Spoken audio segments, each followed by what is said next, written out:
집에서 종일 컴퓨터 게임만 하고 있대. 식사는 하루에 한 끼 정도 먹고 그것마저도 배달을 시켜 먹는데, 과거에는 이름 있는 회사에서 근무하였지만 한 달 전 퇴직하게 되었대. 스스로 퇴직한 건 아니었고 회사에서 해고를 당한 것이다. 해고를 당한 사유는 지각이 잦았기 때문에. 학창 시절 때부터 아침에 일어나는 것이 너무나 힘들었고 항상 그때마다 드는 생각이 있었대. 그냥 평생 누워서 지내고 싶다. 나는 30대 중반이며 결혼은 하지 않았다. 현재는 혼자 원룸에 살고 있고 생활비는 크게 들어가진 않지만 백수 생활을 곧 청산해야 한다. 그 이유는 회사에서 받은 퇴직금이 바닥나기 시작했기 때문에. 솔직히 말하자면 지금처럼 놀고 먹고만 싶다. 하지만 현실은 불가능하다는 것을 알고 있지만 일은 정말 하기 싫다. 그날은 오랜만에 친구를 만나기로 했다. 친구를 만나서 늘 하는 건 술 마시는 것 뿐이지만 이런 기회를 통해서 한 끼 때운다는 생각이었다. 친구를 만나 술 한잔을 하고 저녁 10시가 다 되어 집으로 향하는 중이었대. 집으로 가는 길에는 골목길이 많았대. 차 한 대가 지나가도 빡빡한 그런 골목길이었대. 술도 한잔하고 바람도 선선하게 불어 기분은 좋았대. 하지만 내 머릿속에는 나도 모르게 일자리를 구해야 된다는 압박감이 사로잡혀 있었대. 그렇게 한숨을 쉬며 걸어가던 중 둔탁한 소리가 나며 무언가 나의 팔을 밀쳤대. 옆을 보니 자동차 백밀러에 부딪힌 것이었대. 그 운전자는 놀란 나머지 차에서 내려 나에게 다가와 이야기했대. 죄송합니다. 괜찮으세요? 솔직히 아프지도 않고 괜찮았대. 그러나 표정을 찌푸리며 이야기했대. 조금 아프네요. 하루 지나봐야 알 것 같아요. 그 운전자는 명함을 주며 아프면 꼭 연락하라고 하였대. 다음날 눈을 뜨자마자 컴퓨터 게임을 하다 무심코 어제 받은 명함을 보았대. 순간 좋은 생각이 떠올랐대. 곧바로 명함에 나와 있는 번호로 전화를 걸었대. 팔이 아파서 병원에 가봐야 할 것 같은데 보험 처리 좀 해주세요. 전화를 끊고 입원이 가능한 병원을 인터넷으로 찾기 시작했대. 좋은 생각이란 입원 후 교통사고 보험금을 타는 것이다. 병원에서 놀고 먹으며 돈까지 탈 수 있는 기회였대. 그렇게 병원에 방문했고 엑스레이와 각종 검사를 진행했대. 결과는 당연히 멀쩡하였대.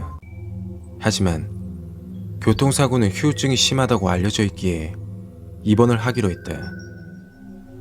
그렇게 2주간 입원을 하고 나의 계좌에는 200만 원이라는 돈이 입금되었대. 그때부터 나는 달라지기 시작하였대.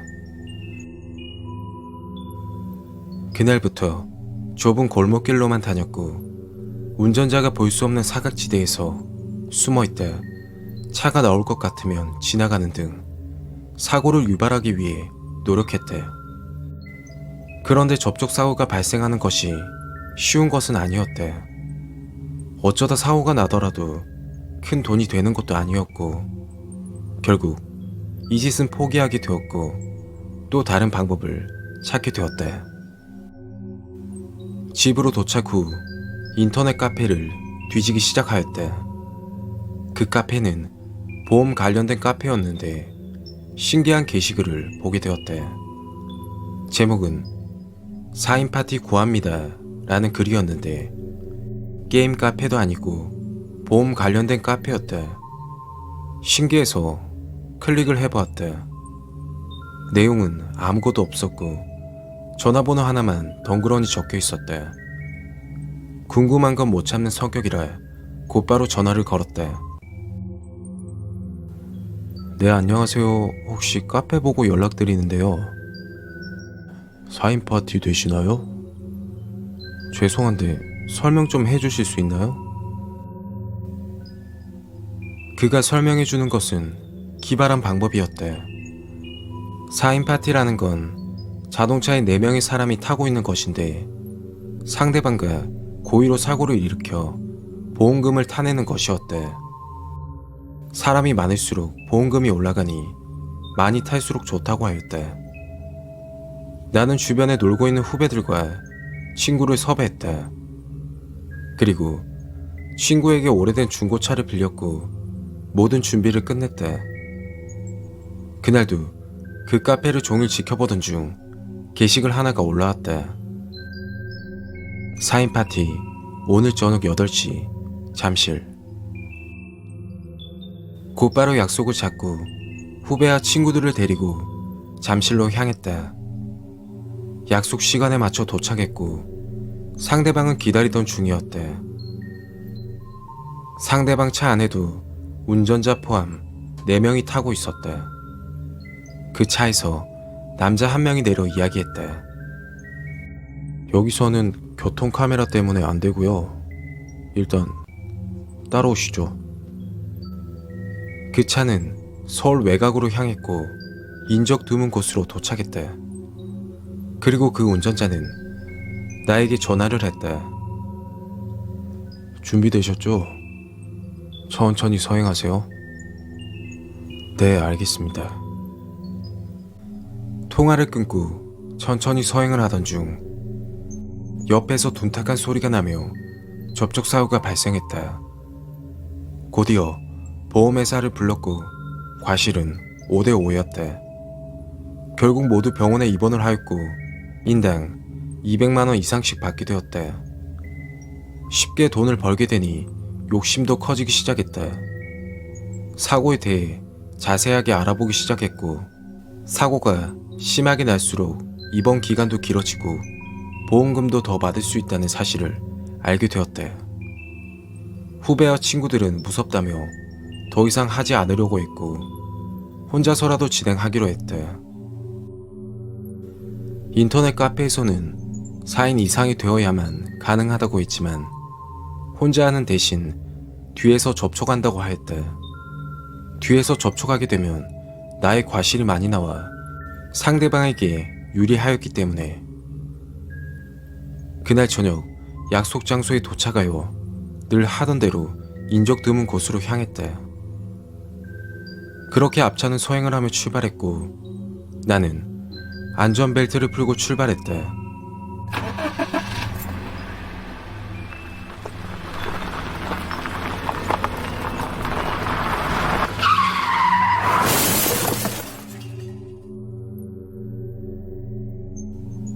그때 큰 소리가 나며 내가 타고 있던 차는 뒤집어지며 가드레일을 밟고 풀숲으로 추락했다.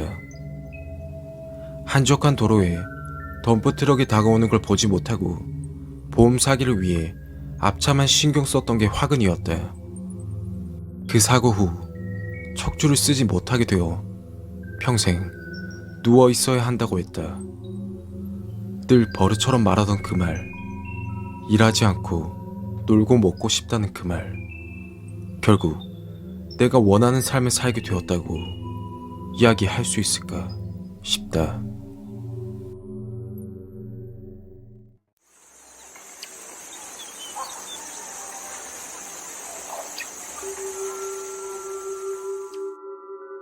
내가 고등학교 시절 겪었던 일이다. 그 당시 내가 보았던 건 누군지 알 수 없지만 분명한 건 사람 눈동자였다. 만약 그 눈동자를 지켜보며 그곳으로 향했다면 나는 어떻게 되었을까? 그때 그 기억을 이야기할까 한다. 어릴 적 부모님이 귀농을 하기로 결정하셨다. 그 덕에 공기 좋은 시골에서 자라게 되었다. 한적하고 조용한 마을이지만 고등학생이 된 나에게는 고민이 많았다. 큰 도시에 사는 아이들과 비교해서 경험이나 배움이 부족했기에 진학 문제로 머리가 아팠다. 시골에 유일하게 있던 고등학교는 전체 학생 수가 20명이 안 되는 작은 학교였다. 그날 수업이 끝나고 우리 집 바로 옆에 살고 있던 영섭이와 하교를 하던 중이었다. 영섭이는 시골에 이사오고 나서 처음으로 사귀었던 친구이자 현재는 둘도 없는 친구 사이였다. 집도 가까워서 하교를 할 때면 늘 같이 이야기를 하면서 가곤 했다. 시골길을 걸으며 장난식으로 하던 이야기가 있었다. 그 이야기는 밭에 서 있는 허수아비에 관한 이야기였는데 내가 이사 오기 전 시골 마을에서 있었던 일이라고 했다. 이 마을은 쌀 재배를 주로 하곤 했는데 추수 계절이 됐을 무렵 이유 모를 악재가 겹쳐 키우던 작물이 죽어버렸던 사건이 일어났다고 했다. 그것도 한두 곳이 아닌 마을 전체가 그랬으니 피해가 엄청났다. 다음 해에도 같은 일이 발생했고 마을에 악귀가 들었다며 용하다는 무당이 찾아왔었다. 마을터가 영 좋지 않네. 기운도 좋지 않은 게 특히 저 허수아비. 무당은 허수아비를 가리키며 이야기했다. 마을 사람들 피를 모아서 허수아비에게 뿌리도록 해. 사람들은 어리둥절했다. 피를 모아서 뿌리다니 그게 무슨 소리인지. 마을 사람들은 용하다는 무당의 말을 믿고 손가락을 반으로 찔러 피를 모았다. 그리고 허수아비에게 뿌렸다. 신기하게도 다음 해부터는 풍년이 났다. 그 후 매년마다 피를 모아서 허수아비에게 뿌린다는 풍습이 그 마을에 생겨났다. 영섭이와 나는 시골길을 걸어갈 때마다 허수아비를 한번 쳐다보고는 이야기를 했다. 진짜 귀신 들린 허수아비 아니야? 너도 참 귀신이 어디 있냐? 영섭이는 보란듯이 바닥에서 돌멩이를 집어 허수아비에게 던지며 말했다. 귀신보다 우리 아버지가 더 무섭거든. 우리는 웃으면서 집으로 향했다. 다음날 영섭이가 몸이 좋지 않다며 조퇴를 하고 먼저 하교를 했다. 그날은 학교 과제를 하느라 평소보다 조금 늦게 마치게 되었다. 해는 이미 져버렸기 때문에 사방이 컴컴했다. 가로등 불빛이 존재하긴 했지만 불빛 주변에 수많은 벌레가 붙어있는 터라 환하지는 않았다. 늘상 걷던 시골길인데 그날따라 등골이 서늘했다. 그리고 골목길을 한참 걷다 보면 허수아비가 서 있는 논밭이 보였다. 영섭이와 같이 걸어갈 때는 몰랐는데 혼자 있어서 그렇게 느꼈던 것일까? 짙은 어둠 속에 서 있는 허수아비가 마치 날 보고 있는 것 같은 느낌이 들었다. 걸어가면서 곁눈질로 허수아비를 보았는데 평소보다 다른 건 확실히 느낄 수 있었다. 겁이 많던 나는 빠른 걸음으로 집으로 향했다. 집에 도착하니 분위기가 이상했다. 우리 집에 영섭이 부모님이 계셨는데 날 보더니 다급하게 이야기하셨다. 영섭이 못 봤니? 학교에서는 일찍 집에 갔다던데. 네, 오늘 조퇴하고 먼저 갔어요. 분위기를 보니 영섭이가 집에 오지 않은 것 같았다. 영섭이 어머니는 곧바로 경찰서에 신고를 하였고 동네 사람들은 영섭이를 찾기 시작했다. 어두운 시골이라 랜턴 불빛에 의존하며 영섭이를 찾기 시작했다. 결국 그날 밤 영섭이를 찾지 못했고 다음날 아침이 돼서야 영섭이 소식을 들을 수 있었다. 동네 주민이 영섭이를 발견하였는데 영섭이의 모습은 얼굴을 알아보지 못할 정도로 참혹했다. 칼로 수십 차례 얼굴을 난도질한 것 같았다. 경찰이 출동하여 영섭이의 시신을 처리하였고 부검 결과는 얼굴만 집중적으로 칼이 찔렸는데 불과 사망한 건 몇 시간이 안 되었다고 했다. 그날 저녁에 영섭이를 찾았더라면 죽진 않았을 것이다. 그런데 그때 갑자기 뭔가 떠오르며 온몸에 소름이 돋았다. 나 혼자 집으로 가던 그날 저녁, 허수아비인 줄 알았던 그 위치에서 명섭이가 시신으로 발견되었던 것이다. 집으로 가던 중 내가 목격했던 건 죽어가던 명섭이의 모습이었을까? 아니면 명섭이를 칼로 찌르던 살인마가 나를 보고 있던 것이었을까? 성인이 된 지금도 잊지 못할 기억으로 남아있다.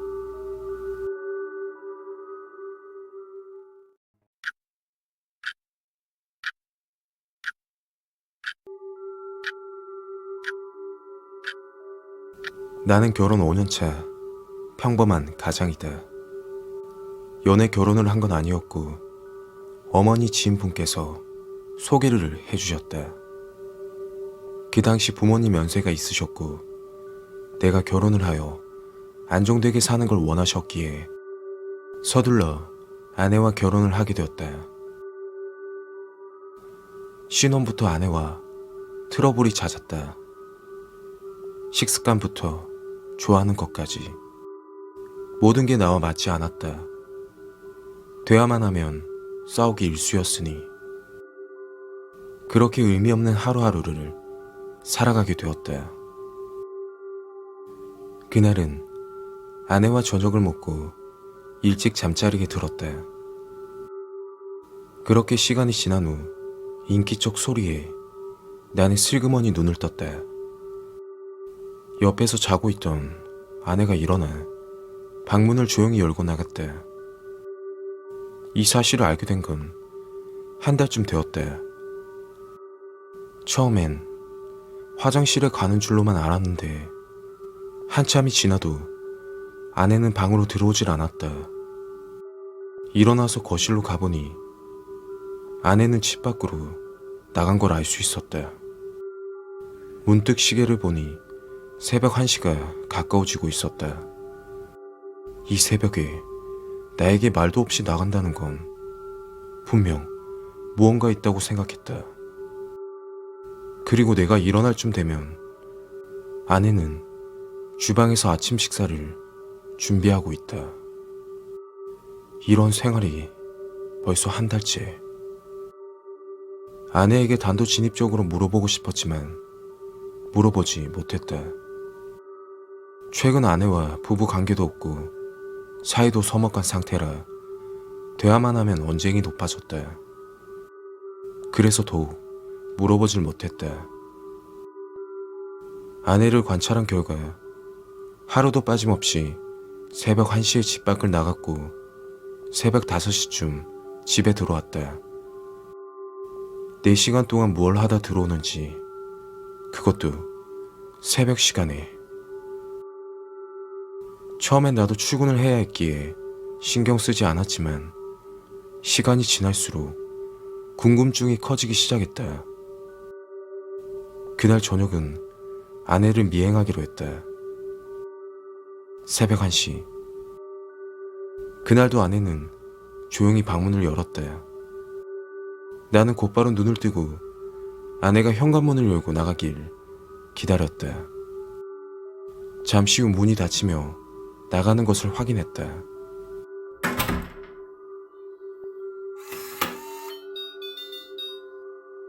그제서야 문 밖을 나서며 조심스럽게 아내를 뒤따라가기 시작했다. 아내는 집에서 5분 거리에 있는 놀이터로 향했다. 그런데 아내의 행동이 이상했다. 놀이터 앞에서 무언가를 뚫어지게 보고 있었다. 멀리서 지켜보고 있어 잘 보이진 않았지만 미동도 없이 무언가를 뚫어지게 보는 건 확실했다.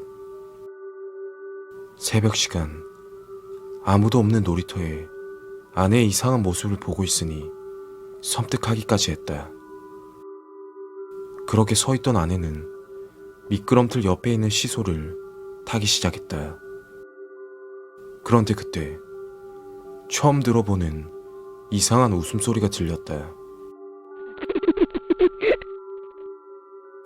아내의 목소리는 아니었는데 그 소리가 나는 쪽을 보니 분명 시소를 타고 있는 아내의 웃음소리였다. 이런 상황이 기가 막혔다. 그동안 새벽에 나가 있었던 게 놀이터라니. 아내는 5시가 될 무렵 집에 들어왔고 나는 곧바로 아내에게 물었다. 어디 갔다 와? 운동 좀 하고 왔어요. 더 이상 내 말에 대꾸하지 않고 아내는 아침 식사를 준비했다. 그날 이후 더 이상 아내는 새벽에 집 밖으로 나가지 않았다. 하지만 더 무서워지기 시작했다. 새벽에 일어나 매일 밖으로 나가던 아내가 이제는 새벽같이 일어나 거실에서 무언가를 한다는 것. 그 소리는 조용히 걷는 소리였다. 천천히 문틈으로 아내를 보게 되었다. 거실에 있던 아내의 모습은 무언가에 홀린 듯 움직이며 한 손에는 칼을 들고 거실을 걸어다니는 아내의 모습이었다. 나는 방문을 열고 아내에게 소리쳤다. 당신 정말 한 달 전에는 새벽에 놀이터에 가더니 지금은 새벽에 뭐 하는 짓이야? 깜짝 놀란 아내는 손에 들고 있던 칼을 떨어뜨렸다. 그리고 나에게 이상한 이야기를 했다. 아내는 2달 전부터 이상한 악몽에 시달렸다고 했다. 꿈에서 어떤 남자가 계속 쫓아왔는데 그 남자를 피해보려고 했지만 끝까지 쫓아왔고 정신을 차리면 놀이터에 있었다. 처음에는 꿈인 줄 알았다고 했다. 하지만 결국에는 현실이었다. 그리고 급히 집으로 돌아와 아침 식사를 준비했던 것이라고. 그런데 오늘 꿈은 조금 달랐다고 했다. 꿈에서 본 그 남자는 거실에 숨어 아내를 지켜보고 있었다고 했다. 아내는 자신이 무엇을 했는지 기억하지 못했다.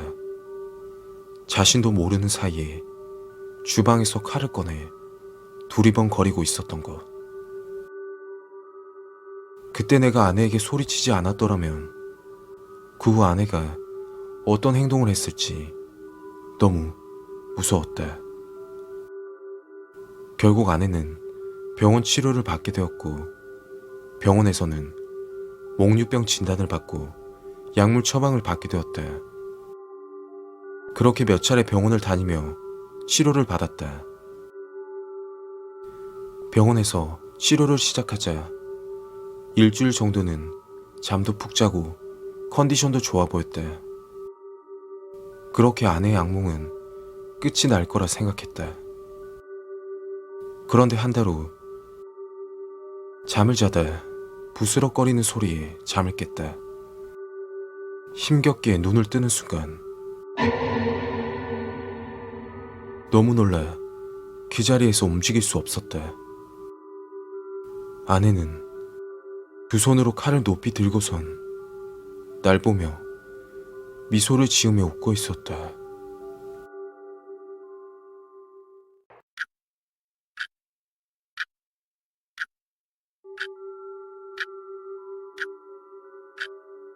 어릴 적부터 나에겐 무서운 것이 있었다. 그것을 보기만 해도 소름이 돋고 자기 전 불을 끄게 되면 어김없이 나오곤 했다. 그것은 바퀴벌레. 어릴 적 살던 우리 집은 오래된 주택이었다. 낡은 2층 주택이었는데 1층은 주인집 아주머니가 살고 계시고 우리 가족은 2층에 새를 들어 거주하고 있었다. 주택 마당에 공용으로 화장실이 분리되어 있는 오래된 구조의 집이었다. 그때 당시 아버지의 사업이 부도가 났고 어머니마저도 몸이 좋지 않으셔서 병원 치료를 받는 중이었다. 병원비 내기도 빠듯한 어려운 가정이었다. 그 때문인지는 모르겠지만 같은 또래 아이들보다 철이 일찍 들었던 것 같다. 부모님이 힘들어 하실까봐 버스 대신 걸어 다녔고 학교에 필요한 준비물을 사기 위해 새벽같이 일어나 신문 배달을 했다. 이 사실을 부모님이 알게 된다면 극구 반대를 하실 게 뻔하다. 공부나 열심히 하라고. 그런데 나의 성격 탓인지 스스로 해내고 싶은 욕구가 생겼다.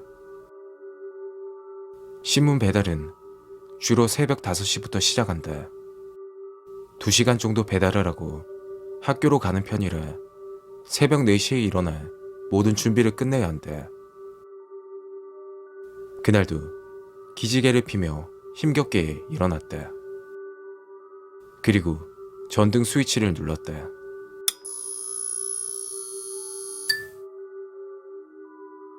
그때 눈앞으로 손가락 2마디 정도 되는 크기의 까만 바퀴벌레가 기분 나쁜 소리를 내며 날아갔다. 순간 너무 놀라 뒤로 넘어졌고 그 벌레의 모습이 내 기억에서 잊혀지지 않았다. 그날 후 잠도 설치기 시작했다. 불을 끄면 바퀴벌레가 돌아다닐 것 같은 상상이 들기 시작했고 눈을 감고 있어도 작은 소리에 민감하게 반응을 하게 되었다. 결국 부모님에게 벌레가 있다는 사실을 이야기했고 부모님은 고등학생인 나에게 아직 애기라며 웃으셨다. 그리고 아버지가 방에 들어와 해충약을 뿌리시며 말씀하셨다. 벌레 나오면 잘 보고 있다가 이야기하렴. 네. 그렇게 일주일이 지났다. 그날은 독서실에서 공부를 하고 저녁 11시가 다 되어 밤늦게 집으로 도착했다. 곧바로 방으로 들어가 불을 켰다.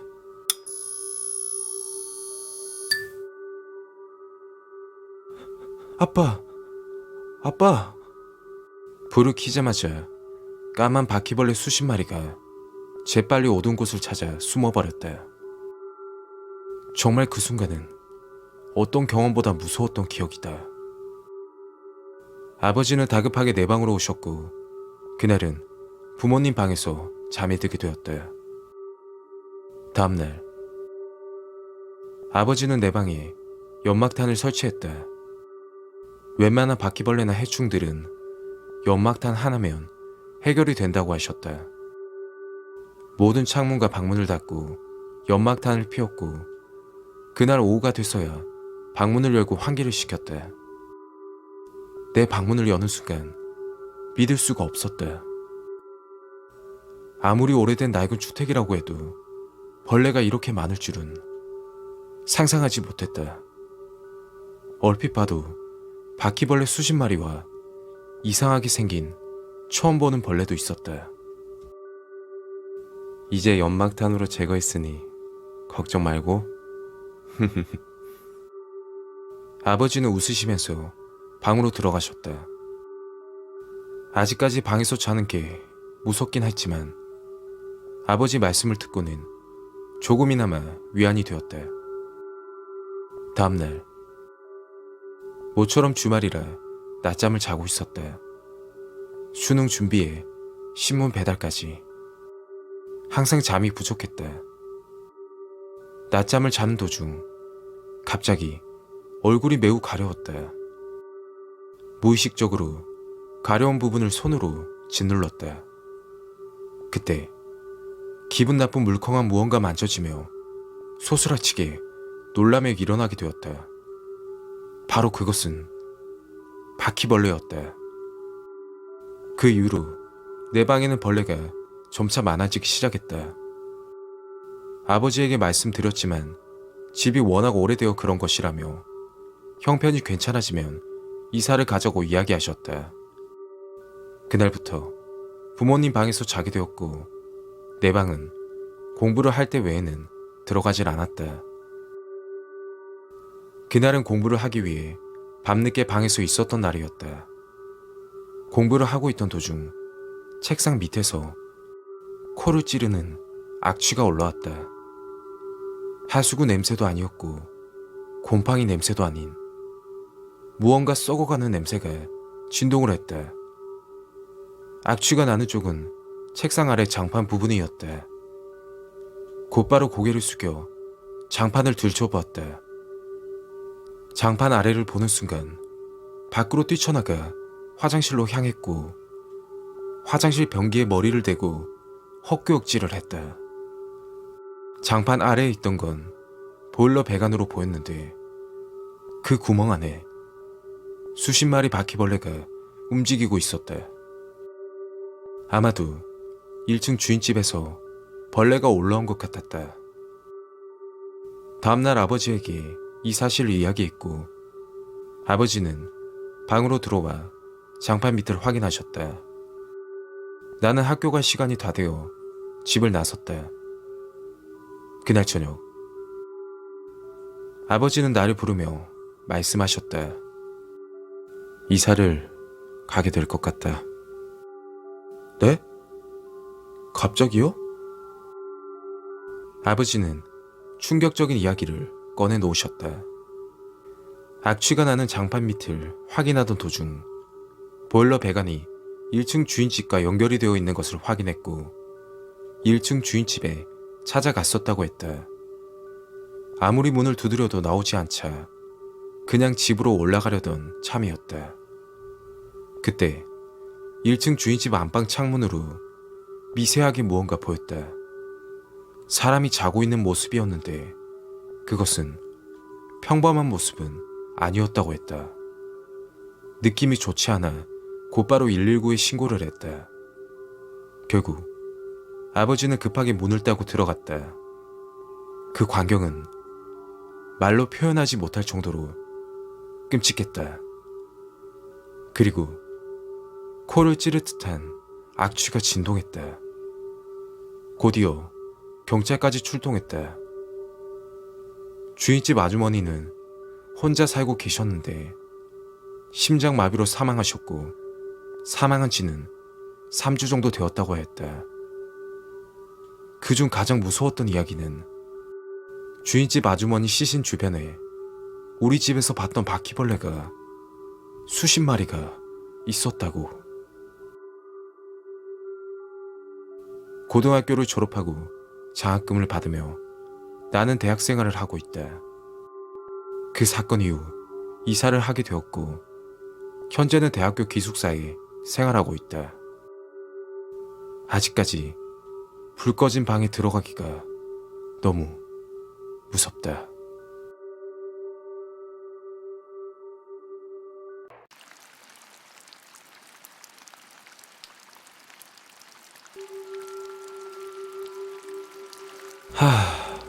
머리가 자꾸 빠져 큰일이네.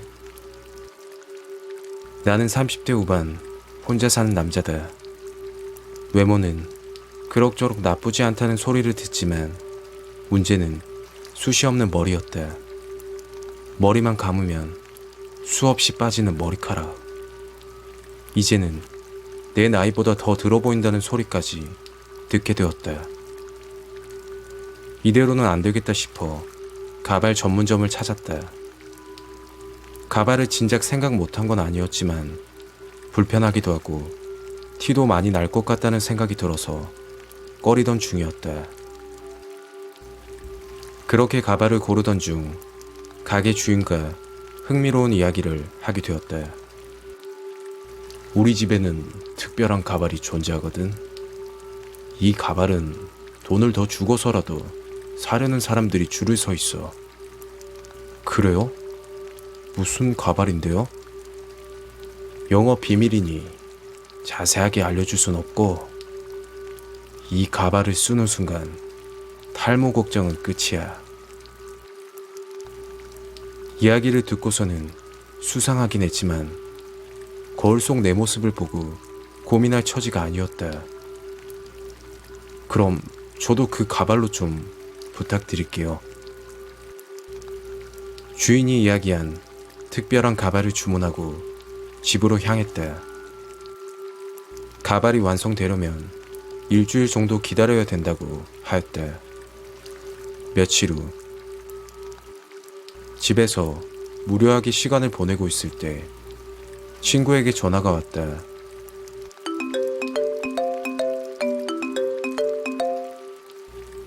야, 소개팅 받을래? 소개팅? 좋지. 누구야, 누구? 친구가 다니는 회사에 괜찮은 아가씨가 있어 소개를 해준다는 것이었다. 그렇게 주말에 약속을 잡게 되었다. 통화를 끊고 순간 아차 싶었다. 가발이 완성이 되려면 며칠 더 기다려야 하는데. 소개팅 하는 날은 가발이 완성되기 하루 전이었다. 급하게 친구에게 전화를 걸어 자초지종을 설명했으나 이미 그 여자분과 약속을 잡았다며 어쩔 수 없다며 이야기했다. 친구가 소개팅을 해준다는 이야기에 나도 모르게 흥분이 되어 약속을 잡은 것이다. 만약 가발을 쓰지 않고 지금 이 모습으로 소개팅을 나가게 되면 퇴짜 맞을 것이 분명했다. 그리고 첫 만남인데 모자를 쓰고 가자니 그것도 이상하게 생각되었다. 곧바로 가발 가게로 전화를 하였다. 제가 급한 일이 생겨서 하루만 빨리 받을 수 있을까요? 알겠네. 서둘러 연락 주지. 네, 감사합니다. 그렇게 설레는 기분으로 소개팅 날만 기다렸다. 약속했던 그날이 왔고 가발 가게에 들러 주문한 가발을 착용했다. 와, 이거 정말 감쪽 같은데요? 임모로 만들어진 듯 머릿결이 정말 좋았지만 딱히 특별한 가발이라는 생각은 들지 않았다. 임모로 만든 가발은 어디서나 구할 수가 있으니까. 가발 가게 주인에게 이것저것 물어보고 싶었지만 소개팅 시간이 가까워져 계산을 하고 나왔다. 여자분을 카페에서 만났고 이런저런 이야기를 하고 식사까지 한 뒤 헤어지게 되었다. 번호 교환도 하고 분위기도 나쁘지 않았다. 내 생각이지만 소개팅은 성공적이었다. 가발을 쓰고 있어서 혹시 알아챌까 긴장했지만 워낙 자연스럽고 고정이 잘 되는 가발이라 눈치채지 못했다. 그 여성분도 머리 스타일이 이쁘다고까지 말을 했으니까. 집으로 도착 후 가발을 잘 벗어놓고 샤워를 했다. 그런데 가발 특유의 냄새인지 뭔지 머리에서 이유 모를 악취가 났다. 새 가발 냄새라 생각하고 잠이 들었다. 그날 밤 여태껏 경험하지 못한 이상한 경험을 했다. 새벽에 목이 말라서 눈을 뜨게 되었는데 몸이 말을 듣지 않았다. 마치 누군가 내 몸을 짓누르고 있는 것 같은 그런 느낌. 30여 분이 지나자 몸을 일으킬 수 있었고 소위 말하는 가위에 눌린 것이었다. 이 집에 이사와서 가위 눌림은 처음이라 의아했다. 그날은 소개팅을 받아 긴장을 한 탓에 그런 것이라며 대수롭지 않게 넘겼다. 다음날 저녁, 그날도 꿈에서 깨어 몸을 일으켰지만 역시나 몸은 말을 듣지 않았다. 그 순간 눈앞으로 무언가 보였다. 목걸이에 걸려있는 가발이 있는 위치였는데 희미하고 투명한 사람 형체로 보이는 무언가가 보였다. 그때 소리를 지르며 몸을 일으켰다. 사람 형체로 보이는 것이 날 쳐다봤기 때문에. 요즘 기가 많이 약해지고 피곤해서 그런 것 같았다. 그 후로 아침 일찍 일어나 운동을 하고 식사도 규칙적으로 했다. 그런데 새벽마다 겪고 있는 가위 눌림은 점점 심해졌고 희미한 사람 형체로 보였던 그것이 이제는 점점 뚜렷해졌다. 그 모습은 머리카락이 거의 없는 기괴하게 일그러진 표정의 여자였다. 더 무서웠던 것은 시간이 지날수록 점점 나에게 가까워진다는 것. 그때서야 깨달았던 사실인데 이 가발을 집에 가지고 온 후부터 이런 일들이 벌어졌다는 사실을 그제서야 생각했다. 다음날 가발 가게에 전화를 하였지만 받질 않았고 직접 찾아가 보았다. 가발 가게가 있던 위치는 과일 가게로 바뀌어져 있었다. 아저씨, 여기 가발 가게 아니었어요? 가발 가게? 문 닫은 지 오래됐지. 가발집 하던 사람은 아마도 어디서 죽었을 거야. 사람 머리로 직접 가발을 만든다나 뭐라나. 하여튼 미치광이었지. 내가 여기서 가발을 구매한 건 불과 한 달도 안 되었는데 과일 가게 주인이 하는 이야기가 사실인지 뭔지는 모르겠지만 머릿속은 무척 혼란스러웠다. 집으로 도착 후 쓰레기 봉지에 가발을 담아 집 앞 전봇대에 버렸다. 그 후로 더 이상 가위 눌림은 겪지 않게 되었다. 원인은 가발이었고 모든 게 해결이 된 줄 알았다. 하지만 또 다른 문제가 생겼다. 그것은 새벽마다 누군가 문을 두드린다는 것. 일정한 시간에 늘 찾아와 문을 두드린다. 문을 열어볼까 하는 생각도 들긴 했지만 너무 무섭다. 오늘 새벽에도 분명 문을 두드릴 것이다.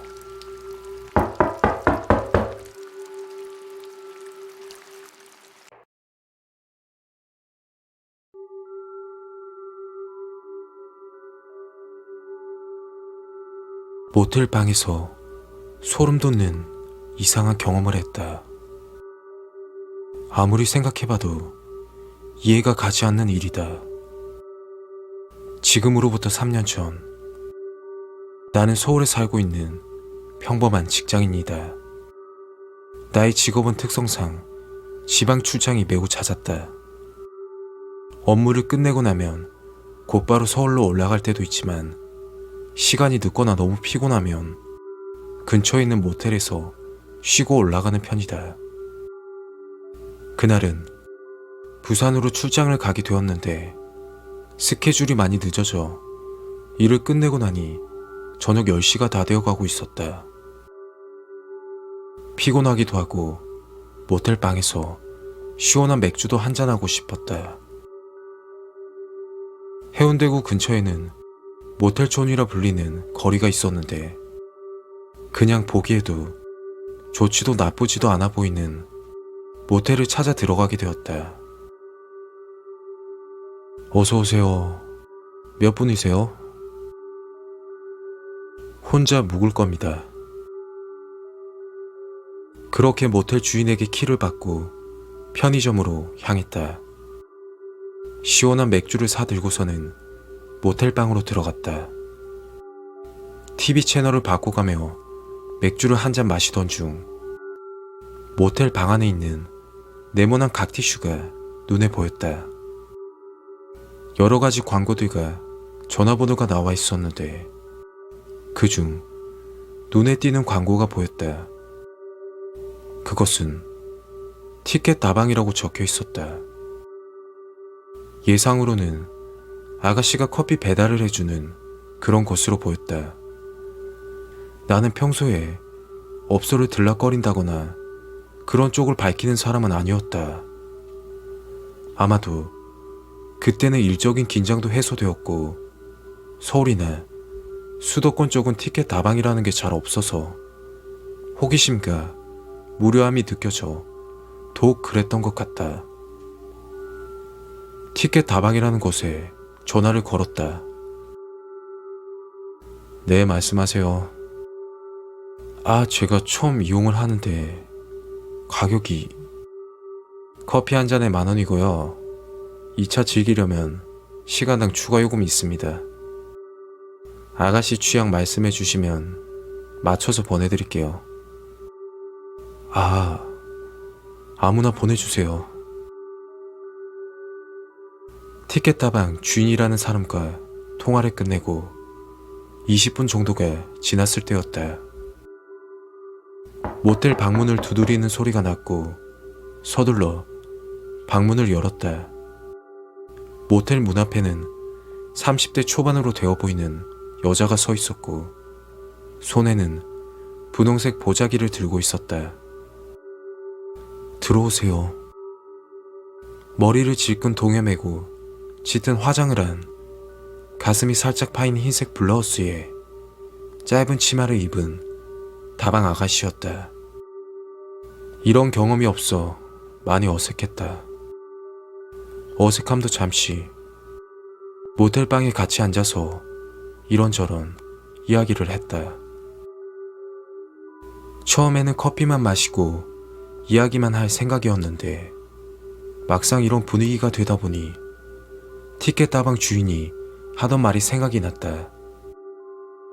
이 차는 추가 요금이 붙는다고 했던 말을. 나는 힘겹게 아가씨에게 말을 건넸다. 이 차는 얼마야? 그 아가씨는 황당해하며 표정이 일그러졌다.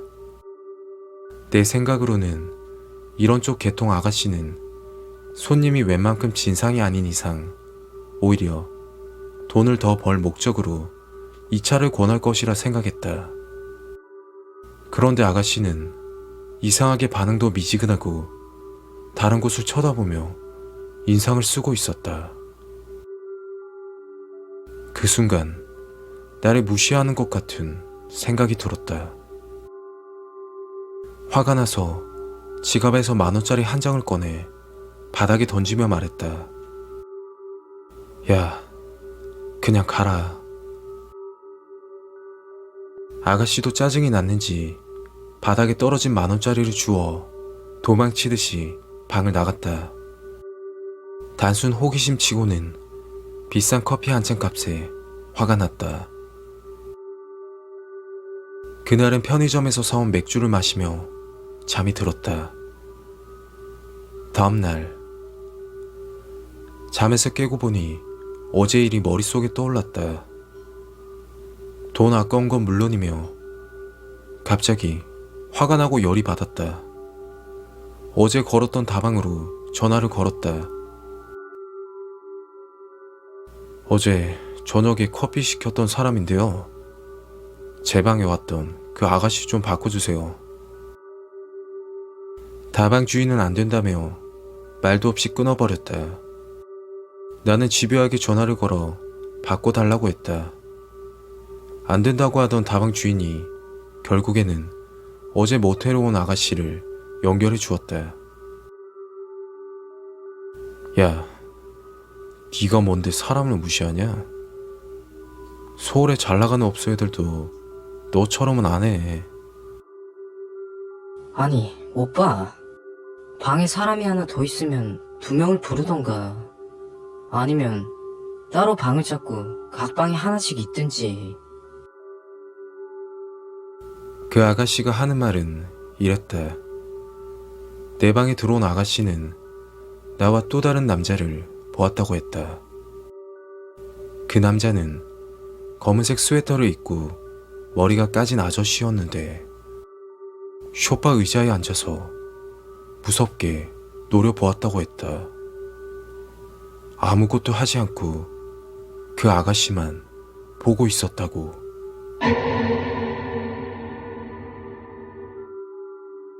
처음에는 말도 안 되는 소리를 하냐고 반문하려고 했지만 그 아가씨는 거짓말하는 사람의 목소리와 태도가 아니었다. 통화를 끊고 무의식적으로 소파를 쳐다보게 되었다. 순간 이유 모를 한기가 돌며 섬뜩한 기분이 들었다. 서둘러 짐을 챙겨 들고는 도망치듯이 모텔을 빠져나왔다. 그리고 기차역으로 도착하여 서울역 표를 끊고 기차 시간을 기다렸다. 이상한 느낌을 받아 휴대폰으로 검색을 했다. 내가 방문했던 모텔촌 근처에서 사건 사고들이 많았는데 그중 섬뜩한 기사를 보게 되었다. 모텔에서 사망했던 사건이었는데 기사 내용 중 피해자의 옷차림이 설명되어 있었다. 검은색 스웨터를 입고 있었다고. 그 일이 일어난 지 3년이 되었지만 정말 미스터리한 경험을 했던 것 같다. 그 후로 출장을 가더라도 모텔은 잘 가지 않게 되었다. 그 아가씨가 이상한 말을 했던 걸까? 아니면 진짜 그 모텔 방에 나 말고 다른 무언가가 있었던 건지 모르겠다.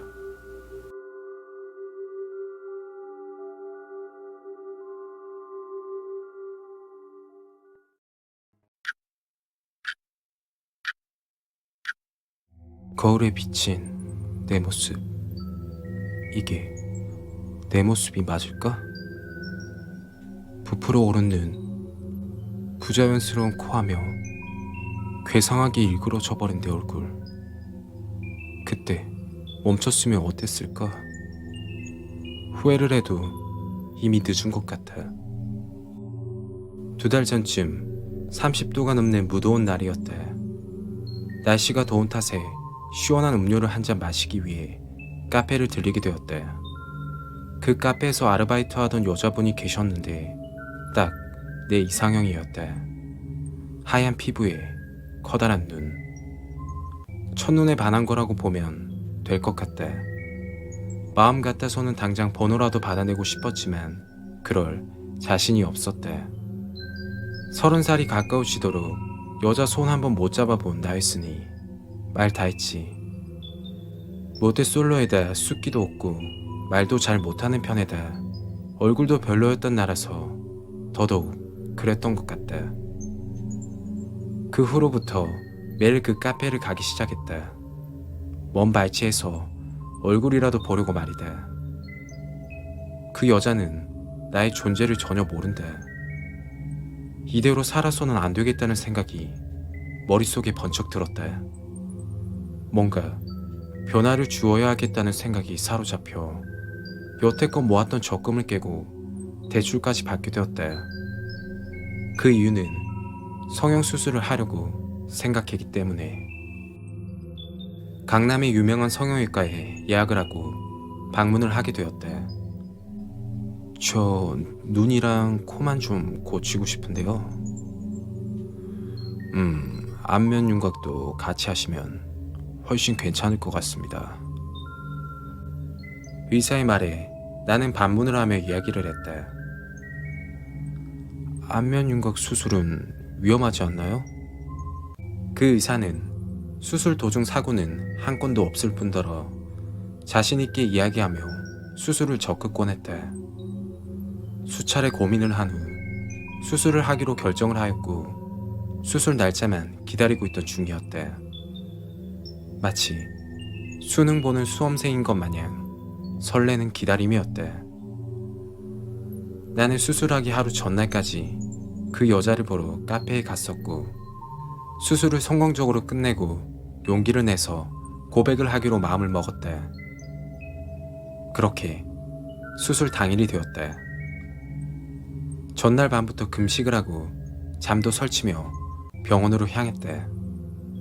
잠깐 따끔하실 겁니다. 주사 바늘이 내 몸에 들어오자 눈이 감기며 잠이 들게 되었대. 그 후 얼마간 시간이 흘러 정신을 차렸는데 얼굴이 욱신거리고 어깨까지 아프기 시작했대. 병원에서는 일주일 정도 지나면 괜찮아질 거라고 했기에 기대 반 걱정 반으로 틈날 때마다 거울을 보며 얼굴을 확인했대. 3일 후 병원에 방문하여 실밥을 제거하고 처음으로 변한 내 얼굴을 확인했대. 퉁퉁 부어있는 괴물 같은 내 모습을. 붓기가 빠지면 괜찮을 거란 의사의 말을 굳게 믿고 집으로 돌아와 하루하루 달라진 내 모습을 기대하며 시간을 보냈대. 당연히 그땐 카페도 가지 못했고 집에만 줄곧 있었대. 평소엔 하루가 무척 짧았는데 수술 후에는 하루가 일주일처럼 길게 느껴졌대. 그렇게 1년이 지났대. 결국 내 얼굴은 괴기한 모습으로 변해버렸고 수술한 병원은 문을 닫고 연락이 되질 않았다. 한마디로 수술 부작용이었대. 다른 병원에 가서 알아봤지만 너무 늦게 온 터라 뼈가 이상하게 붙어 재수술을 해야 하고 재수술을 하더라도 부자연스러운 얼굴은 어쩔 수 없다고 통보를 받았다. 절망감이 극에 달했다. 안 그래도 자신감 없는 소심한 성격인데 더더욱 소극적이게 변하게 되었대. 줄곧 집에 박혀 우울증을 겪고 있던 나는 마스크와 모자를 쓰고 그 카페를 찾아가게 되었대. 다행히 그 여자는 아직까지 일을 하고 있었고 난 늘 마시던 음료를 주문하던 순간 그 여자가 입을 열었대. 엄청 오랜만에 오셨네요? 순간 기쁜 나머지 마스크를 벗고 이야기를 하려던 참이었대. 나는 곧바로 고개를 숙이고 그 카페를 뛰쳐나갔대. 그 여자가 날 보던 표정이 마치 공포 영화에 나오는 괴물을 보는 듯한 표정을 짓고 있었던 것. 그 일을 겪고 나서 드는 생각이 여자들은 날 괴물로 보겠구나 하는 생각이었다. 그 후 여자에 대한 이유 모를 분노감이 생기기 시작했다. 길거리에 지나가는 여자들만 보이면 화가 나고 짜증이 났다. 곧바로 마트로 들어가 길이가 30cm 정도 되는 식칼을 사서는 옷 속에 숨겼다. 이 칼로 사람을 죽인다는 생각은 전혀 없었다. 그냥 날 싫어하는 여자들에게 위험만 주려고 산 거지. 괴물 같은 얼굴에 칼까지 들이대고 협박을 하면 누구라도 무서워하겠지? 순간 피식이 웃음이 나오고 미묘한 스릴감도 느껴지기 시작했다. 그때부터였던 것 같다. 나의 범죄가 시작됐던 것이. 그날은 어두운 골목길 한편에서 혼자 지나가는 여자만 기다리던 중이었대. 그때 마침 짧은 단발머리에 또각또각 구두 소리가 들리는 어떤 여자가 골목길로 다가왔대. 그 여자가 가까이 올 때까지 숨죽여 기다렸대. 점점 다가와 내 옆을 스쳐 지나갈 때쯤 칼을 목에 들이대며 이야기를 했다. 돈 있는 거 다 꺼내. 처음에는 돈만 갈취할 생각이었는데 모태솔로인지라 여자와 스킨십은 처음이다 보니 흥분을 하게 되었고 결국 성폭행까지 감행하게 되었대. 그렇게 해서는 안 될 일을 저질렀대. TV에 본 것처럼 신고하면 죽는다라는 말과 함께 그 자리를 서둘러 도망갔다. 범죄를 성공하고 나니 재미가 붙어 더 자극적이고 짜릿한 스릴감을 갈망하게 되었다. 그렇게 지나가는 여자들에게 갈취를 하며 모은 돈으로 성형수술을 다시 하게 되었다. 괴물 같은 얼굴을 고치기 위해서도 있지만 이미 경찰에서 수배 중인지라 얼굴을 바꾸기 위한 이유도 존재했다. 수술은 성공적으로 잘 되었지만 워낙 얼굴이 엉망이라서 더욱 괴상한 모습으로 변했다. 외모가 이러니 성격까지 변하는 모양이다. 괴물스럽게 말이다. 후회를 해도 이미 너무 늦어버렸겠지. 돌이킬 수 있는 방법은 없을 거야. 이 이야기를 듣는 여러분들도 조심해야 할 거야. 괴물 같은 얼굴에 모자를 눌러쓰고 마스크를 쓴 남자가 뒤따라 갈 수도 있으니까 말이지.